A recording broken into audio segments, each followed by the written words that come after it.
दोस्तों, स्वागत है आप सभी का आज के फिर से एक नए वीडियो में।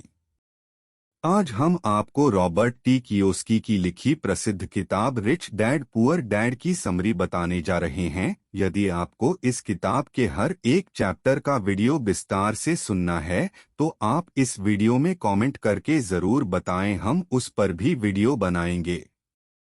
तो चलिए शुरू करते हैं आज का ये सफर साथ मिलकर। और यदि आप चाहे तो हमारे टेलीग्राम चैनल को ज्वाइन भी कर सकते हैं। Rich dad poor dad. Rich dad poor dad Robert T Kiyosaki की एक स्वयं सहायता पुस्तक है जो वित्तीय साक्षरता और धन सृजन सिखाती है।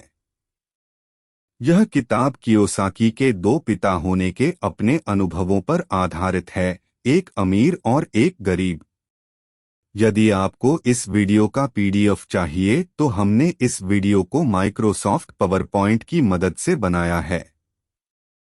यदि आपको इस वीडियो का पीडीएफ चाहिए तो नीचे डिस्क्रिप्शन के लिंक से डाउनलोड कर सकते हैं।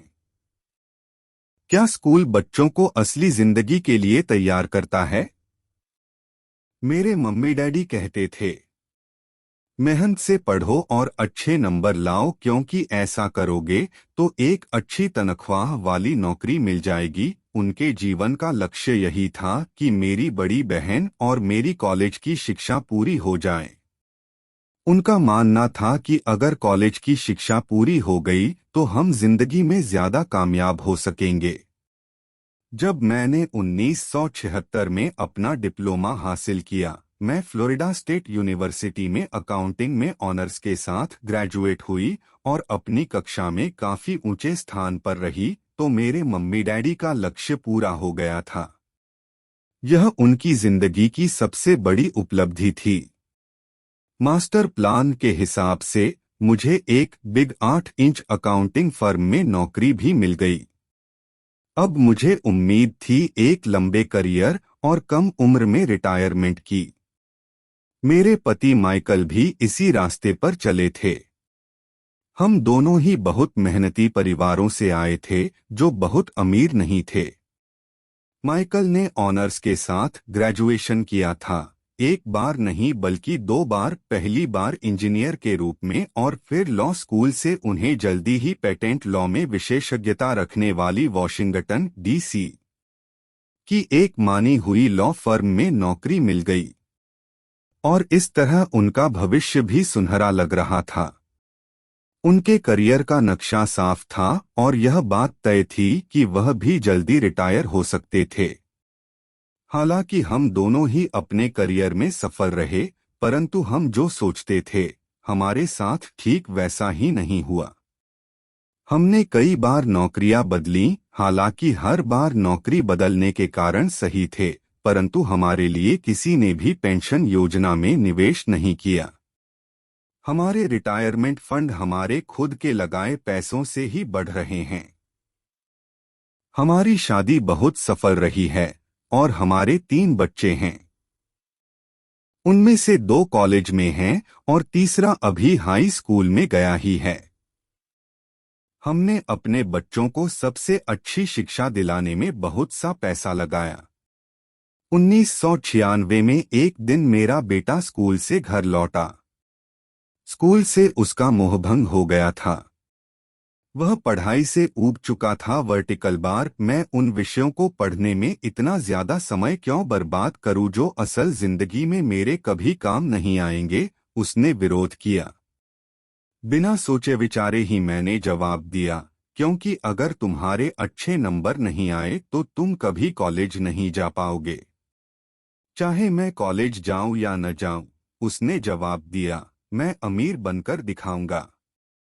अगर तुम कॉलेज से ग्रेजुएट नहीं हुए तो तुम्हें कोई अच्छी नौकरी नहीं मिलेगी, मैंने एक माँ की तरह चिंतित और आतंकित होकर कहा।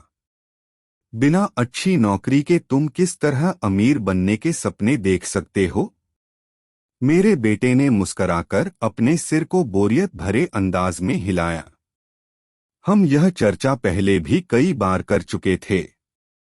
उसने अपने सिर को झुकाया और अपनी आंखें घुमाने लगा। मेरी समझदारी भरी सलाह एक बार फिर उसके कानों से भीतर नहीं गई थी। हालांकि वह स्मार्ट और प्रबल इच्छा शक्ति वाला युवक था, परंतु वह नम्र और शालीन भी था। मम्मी, उसने बोलना शुरू किया और भाषण सुनने की बारी अब मेरी थी। समय के साथ चलिए, अपने चारों तरफ देखिए। सबसे अमीर लोग अपनी शिक्षा के कारण इतने अमीर नहीं बने हैं। वर्टिकल बार माइकल जॉर्डन और मैडोना को देखिए, यहाँ तक कि बीच में ही हार्वर्ड छोड़ देने वाले बिल गेट्स ने माइक्रोसॉफ्ट कायम किया। आज वे अमेरिका के सबसे अमीर व्यक्ति हैं और अभी उनकी उम्र भी 30 से 40 के बीच ही है। और उस बेसबॉल पिचर के बारे में तो आपने सुना ही होगा, जो हर साल $40 लाख से ज्यादा कमाता है, जबकि उस पर दिमागी तौर पर कमजोर होने का लेबल लगा हुआ है। हम दोनों काफी समय तक चुप रहे। अब मुझे यह समझ में आने लगा था कि मैं अपने बच्चे को वही सलाह दे रही थी जो मेरे माता पिता ने मुझे दी थी। हमारे चारों तरफ की दुनिया बदल रही थी, परंतु हमारी सलाह नहीं बदली थी। अच्छी शिक्षा और अच्छे ग्रेड हासिल करना अब सफलता की गारंटी नहीं रह गए थे, और हमारे बच्चों के अलावा यह बात किसी की समझ में नहीं आई थी। मम्मी, उसने आगे कहा, मैं डैडी और आपकी तरह कड़ी मेहनत नहीं करना चाहता। आपको काफी पैसा मिलता है और हम एक शानदार मकान में रहते हैं जिसमें बहुत से कीमती सामान हैं। अगर मैं आपकी सलाह मानूंगा तो मेरा हाल भी आपकी ही तरह होगा। मुझे भी ज्यादा मेहनत करनी पड़ेगी ताकि मैं ज्यादा टैक्स भर सकूं और कर्ज में डूब जाऊं। वैसे भी आज की दुनिया में नौकरी की सुरक्षा बची नहीं है। मैं यह जानता हूं कि छोटे और सही आकार की फर्म कैसी होती हैं। मैं यह भी जानता हूं कि आज के दौर में कॉलेज के स्नातकों को कम तनख्वाह मिलती हैं, जबकि आपके ज़माने में उन्हें ज्यादा तनख्वाह मिला करती थी। डॉक्टरों को देखिए, वे अब उतना पैसा नहीं कमाते जितना पहले कभी कमाया करते थे। मैं जानता हूं कि मैं रिटायरमेंट के लिए सामाजिक सुरक्षा या कंपनी पेंशन पर भरोसा नहीं कर सकता। अपने सवालों के मुझे नए जवाब चाहिए। वह सही था। उसे नए जवाब चाहिए थे और मुझे भी। मेरे माता पिता की सलाह उन लोगों के लिए सही हो सकती थी जो 1945 के पहले पैदा हुए थे, पर यह उन लोगों के लिए विनाशकारी साबित हो सकती थी जिन्होंने तेजी से बदल रही दुनिया में जन्म लिया था। वर्टिकल बार, अब मैं अपने बच्चों से यह सीधी सी बात नहीं कह सकती थी, स्कूल जाओ, अच्छे ग्रेड हासिल करो और किसी सुरक्षित नौकरी की तलाश करो। मैं जानती थी कि मुझे अपने बच्चों की शिक्षा को सही दिशा देने के लिए नए तरीकों की खोज करनी होगी। एक माँ और एक अकाउंटेंट होने के नाते मैं इस बात से परेशान थी कि स्कूल में बच्चों को धन संबंधी शिक्षा या वित्तीय शिक्षा नहीं दी जाती। हाई स्कूल खत्म होने से पहले ही आज के युवाओं के पास अपना क्रेडिट कार्ड होता है। यह बात अलग है कि उन्होंने कभी धन संबंधी पाठ्यक्रम में भाग नहीं लिया होता है और उन्हें यह भी नहीं पता होता है कि इसे किस तरह निवेश किया जाता है। इस बात का ज्ञान तो दूर की बात है कि क्रेडिट कार्ड पर चक्रवृद्धि ब्याज की गणना किस तरह की जाती है। इसे आसान भाषा में कहें तो उन्हें धन संबंधी शिक्षा नहीं मिलती और यह ज्ञान भी नहीं होता कि पैसा किस तरह काम करता है। इस तरह वे उस दुनिया का सामना करने के लिए कभी तैयार नहीं हो पाते जो उनका इंतजार कर रही है। एक ऐसी दुनिया जिसमें बचत से ज्यादा खर्च को महत्व दिया जाता है। के जब मेरा सबसे बड़ा बेटा कॉलेज शुरुआती दिनों में अपने क्रेडिट कार्ड को लेकर कर्ज में डूब गया तो मैंने उसके क्रेडिट कार्ड को नष्ट करने में उसकी मदद की। साथ ही मैं ऐसी तरकीब भी खोजने लगी जिससे मेरे बच्चों में पैसे की समझ आ सके। पिछले साल एक दिन मेरे पति ने मुझे अपने ऑफिस से फोन किया। मेरे सामने एक सज्जन बैठे हैं और मुझे लगता है कि तुम उससे मिलना चाहोगी, उन्होंने कहा। उनका नाम रॉबर्ट कियोसाकी है। वे एक व्यवसायी और निवेशक हैं तथा वे एक शैक्षणिक उत्पाद का पेटेंट करवाना चाहते हैं। मुझे लगता है कि तुम इसी चीज की तलाश कर रही थीं, जिसकी मुझे तलाश थी। मेरे पति माइक रॉबर्ट कियोसाकी द्वारा बनाए जा रहे नए शैक्षणिक उत्पाद कैशफ्लो से इतने प्रभावित थे कि उन्होंने इसके परीक्षण में हमें बुलवा लिया। यह एक शैक्षणिक खेल था, इसलिए मैंने स्थानीय विश्वविद्यालय में पढ़ रही अपनी 19 वर्षीय बेटी से भी पूछा कि क्या वह मेरे साथ चलेगी, और वह तैयार हो गई। इस खेल में हम लगभग 15 लोग थे जो 3 समूहों में विभाजित। माइक सही थे। मैं इसी तरह के शैक्षणिक उत्पाद की खोज कर रही थी। उनकी आमदनी बढ़ जाती है, परंतु उस आमदनी पर उन्हें इनकम टैक्स भी चुकाना पड़ता है। यही नहीं, उन्होंने जो बड़ा घर खरीदा है उस पर भी टैक्स देना होता है। इसके अलावा उन्हें सामाजिक सुरक्षा का टैक्स तो चुकाना ही है। इसी तरह बहुत से टैक्स चुकाते चुकाते उनकी तनख्वाह चुक जाती हैं। वे अपनी बढ़ी हुई तनख्वाह लेकर घर आते हैं और हैरान होते हैं कि इतना सारा पैसा आखिर कहाँ चला जाता है। भविष्य के लिए बचत के हिसाब से वे कुछ म्यूचुअल फंड भी खरीद लेते हैं और अपने क्रेडिट कार्ड से घर का किराना खरीदते हैं। उनके बच्चों की उम्र अब 5 या 6 साल हो जाती है। यह चिंता भी उन्हें सताने लगती है कि बच्चों के कॉलेज की शिक्षा के लिए भी बचत जरूरी है। इसके साथ ही उन्हें अपने रिटायरमेंट के लिए पैसा बचाने की चिंता भी सताने लगती है। 35 साल पहले पैदा हुए यह खुशहाल दंपति अब अपनी नौकरी के बाकी दिन चूहा दौड़ में फंसकर बिताते हैं। वे अपनी कंपनी के मालिकों के लिए काम करते हैं, सरकार को टैक्स चुकाने के लिए काम करते हैं और बैंक में अपनी गिरवी संपत्ति तथा क्रेडिट कार्ड के कर्ज को चुकाने के लिए काम करते हैं। फिर वे अपने बच्चों को यह सलाह देते हैं कि उन्हें मन लगाकर पढ़ना चाहिए, अच्छे नंबर लाने चाहिए और किसी सुरक्षित नौकरी की तलाश करनी चाहिए।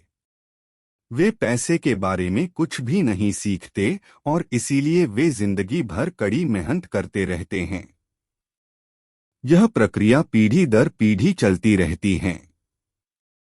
इसे चूहा दौड़ कहते हैं। चूहा दौड़ से निकलने का एक ही तरीका है और वह यह कि आप अकाउंट्स और इन्वेस्टमेंट दोनों क्षेत्रों में निपुण हो जाएं। दिक्कत यह है कि इन दोनों ही विषयों को बोरिंग और कठिन माना जाता है। मैं खुद एक सीपीए हूं और मैंने बिग 8 अकाउंटिंग फर्म के लिए काम किया है।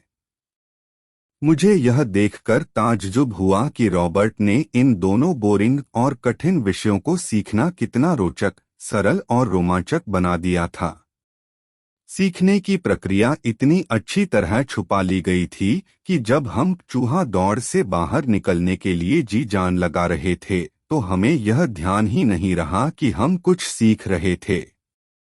शुरू में तो हम एक नए शैक्षणिक खेल का परीक्षण कर रहे थे, परंतु जल्दी ही इस खेल में मुझे और मेरी बेटी को मजा आने लगा। खेल के दौरान हम दोनों ऐसे विषयों पर बात कर रहे थे जिनके बारे में हमने पहले कभी बातें नहीं की थीं। एक लेखापाल होने के कारण इनकम स्टेटमेंट और बैलेंस शीट से जुड़ा खेल खेलने में मुझे कोई परेशानी नहीं हुई। मैंने खेल के नियम और इसकी बारीकियां समझाने में अपनी बेटी और दूसरे लोगों की मदद भी की। उस रोज में चूहा दौड़ से सबसे पहले बाहर निकली और केवल मैं ही बाहर निकल पाई।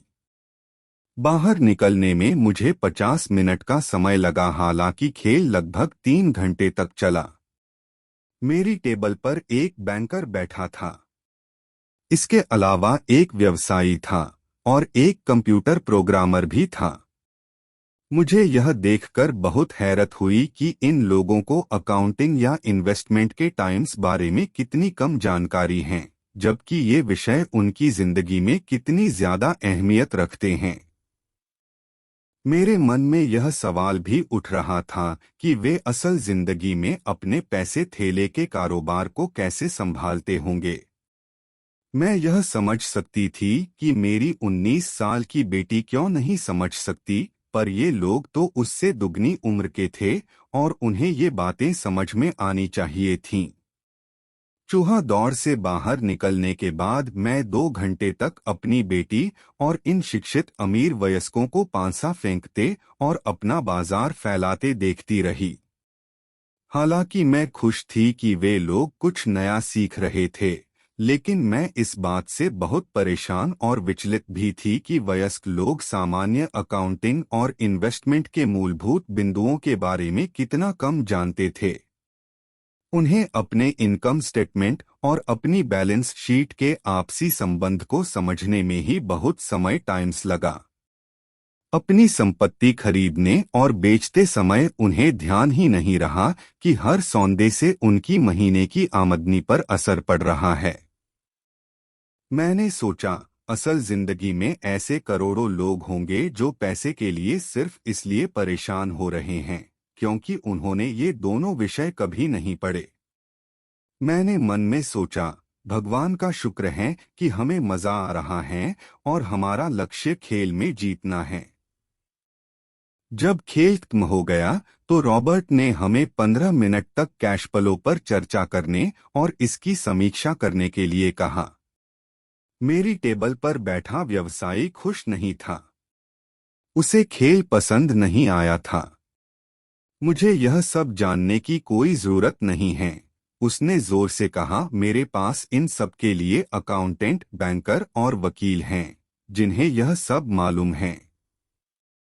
रॉबर्ट का जवाब था, क्या आपने गौर किया है कि ऐसे बहुत से अकाउंटेंट हैं जो अमीर नहीं हैं?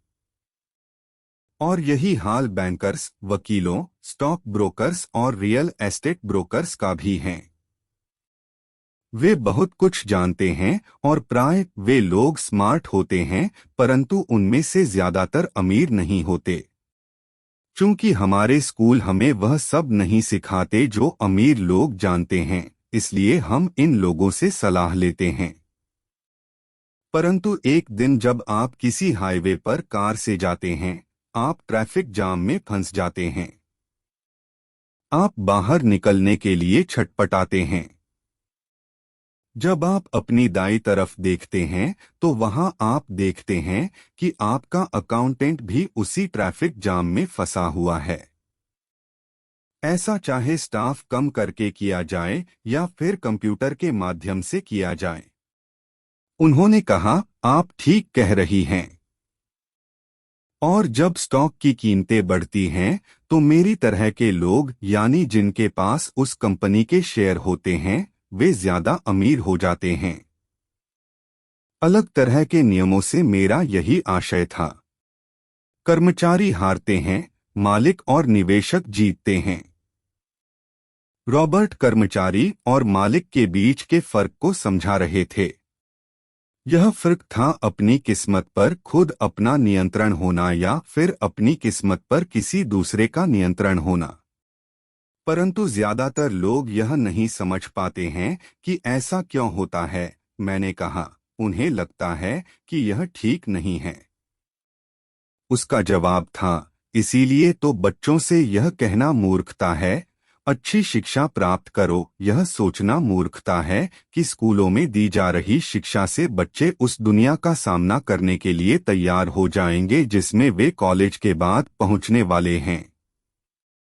हर बच्चे को ज्यादा शिक्षा की जरूरत है, एक अलग तरह की शिक्षा की, और उन्हें नए नियमों को जानने की भी जरूरत है। अलग तरह के नियमों को जानने की।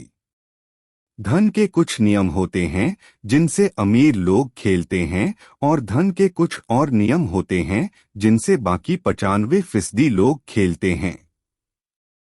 और ये 95% लोग उन नियमों को अपने घर और स्कूल में सीखते हैं।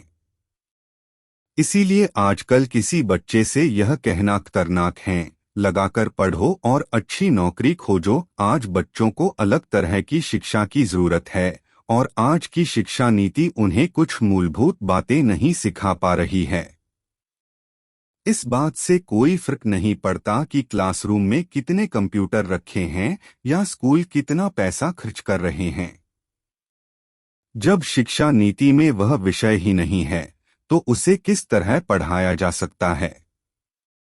अब सवाल यह उठता है कि किस तरह माता पिता अपने बच्चों को वह सिखा सकते हैं जो वे स्कूल में नहीं सीख पाते। आप अपने बच्चे को अकाउंटिंग किस तरह सिखाते हैं? क्या इससे वे बोर नहीं हो जाते?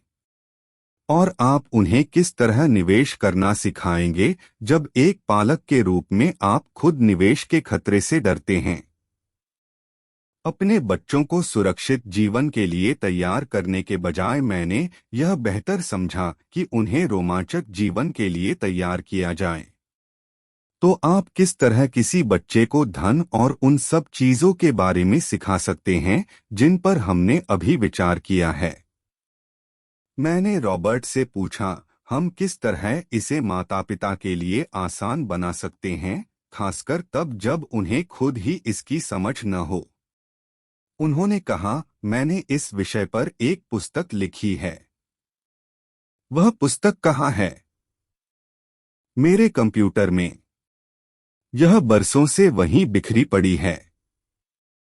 मैं कभी कभार उसमें कुछ बातें जोड़ देता हूं, परंतु मैं आज तक उसे कभी इकट्ठा नहीं कर पाया। मैंने इस पुस्तक को तब लिखना शुरू किया था जब मेरी पहली पुस्तक बेस्टसेलर हो गई थी, परंतु मैं अभी तक अपनी नई पुस्तक को पूरा नहीं कर पाया हूं। यह अभी भी खंडों में है और वह पुस्तक निश्चित रूप से खंडों में ही थी। उन बेतरतीब खंडों को पढ़ने के बाद मैंने यह फैसला किया कि पुस्तक निश्चित रूप से बेहतरीन थी और समाज में इसकी बहुत जरूरत थी, खासकर ऐसे समय में जब दुनिया तेजी से बदल रही थी। हम दोनों तत्काल इस निर्णय पर पहुंचे कि मैं रॉबर्ट की पुस्तक में सहलेखक बन जाऊं। मैंने उनसे पूछा कि उनके विचार से किसी बच्चे को कितनी वित्तीय शिक्षा की जरूरत होती है। उन्होंने कहा कि यह बच्चे पर निर्भर करता है। अपने बचपन में ही उन्होंने यह जान लिया था कि वे अमीर बनना चाहते थे और उन्हें एक ऐसे पिता स्वरूप व्यक्ति मिल गए थे जो अमीर थे और जो उनका मार्गदर्शन करने के इच्छुक भी थे। रॉबर्ट का कहना था कि शिक्षा ही सफलता की नींव है। जिस तरह स्कूल में सीखी गई बातें बहुत महत्वपूर्ण होती हैं, उसी तरह धन संबंधी समझ और बोलने की कला भी महत्वपूर्ण होती हैं। आगे की कहानी रॉबर्ट के दो डैंडियों के बारे में है, जिनमें से एक अमीर हैं और दूसरे गरीबा। इनके जरिए रॉबर्ट उन रहस्यों को बताएंगे जो उन्होंने अपने जीवन में सीखे हैं। दोनों डैंडियों के बीच का अंतर एक खास बात उजागर करता है। इस पुस्तक को मैंने बढ़ाया है, इसमें कुछ जोड़ा और घटाया है और इसे व्यवस्थित करने का काम किया है।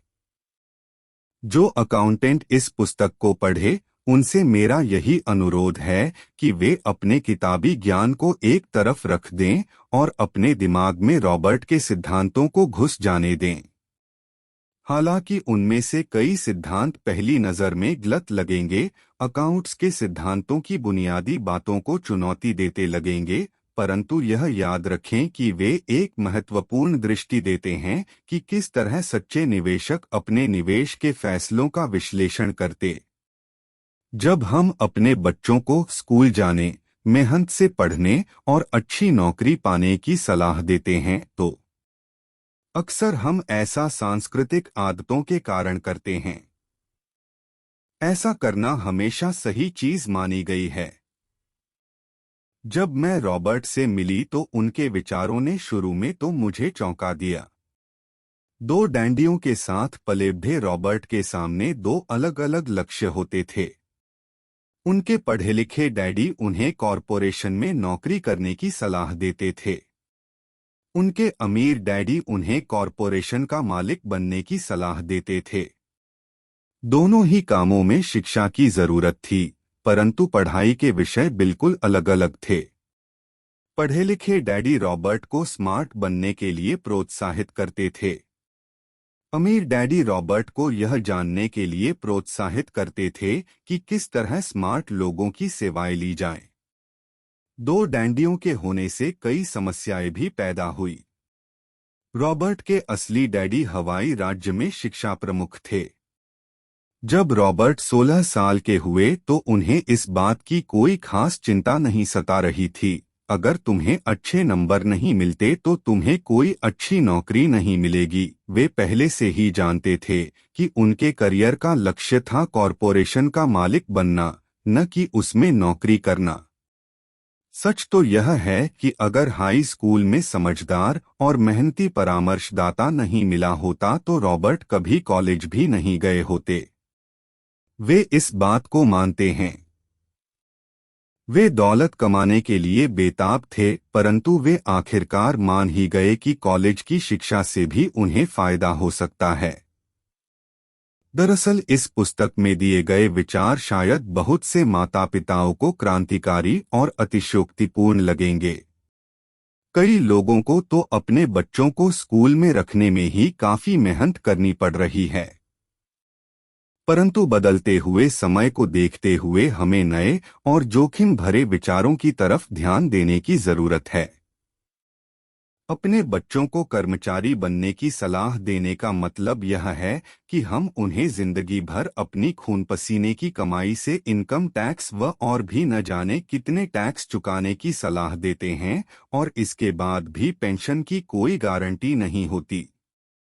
और यह सच है कि आज के ज़माने में टैक्स किसी व्यक्ति का सबसे बड़ा खर्च है। हकीकत में ज्यादातर परिवार तो जनवरी से आधी मई तक सिर्फ अपने टैक्स चुकाने के लिए ही सरकार की नौकरी करते हैं। आज नए विचारों की बहुत जरूरत है और यह पुस्तक हमें नए विचार देती है। रॉबर्ट का दावा है कि अमीर लोग अपने बच्चों को अलग तरह की शिक्षा देते हैं। वे अपने बच्चों को घर पर सिखाते हैं। डिनर टेबल पर हो सकता है कि यह विचार वे न हो जिन पर आप अपने बच्चों के साथ बातें करते हों, परंतु उन पर नजर डालने के लिए धन्यवाद, और मैं आपको सलाह देती हूं कि आप खोज करते रहें। एक माँ और एक सीपीए होने के नाते मैं तो यही सोचती हूं कि अच्छे नंबर लाना और एक बढ़िया नौकरी पा लेना एक पुराना विचार है। हमें अपने बच्चों को नए तरह के विचार देने होंगे। हमें उन्हें अलग तरह की शिक्षा देनी होगी।